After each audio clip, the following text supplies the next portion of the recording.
बहुचर्चित भरतपुर थाना कलंक पछरे सत्य कौन प्रकृत में कौन सब घटी 14 तारीख विलंबित राति और 15 तारीख भोर ए सबुद मूल पहुंचा आज होईछि सीन रिक्रिएशन। सकाळ पाखापाखि 9टा भरतपुर थाना पहुंची आर्मी मेजर और तांकर बांधवी।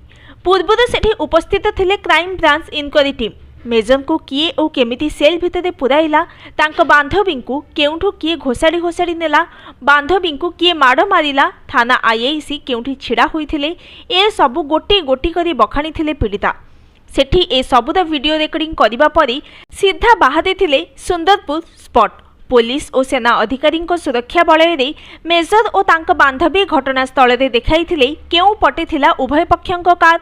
रोड रोमियो माने केउठी छिड़ा हुई सेमानंकु दुर्व्यवहार करिथिले, हठात केउ भली तांकु हेला अटैक। ए सबु तथ्य केतेबेले मेजर तो केतेबेले पीड़ितांक ठारू पचारि बुझिथिले।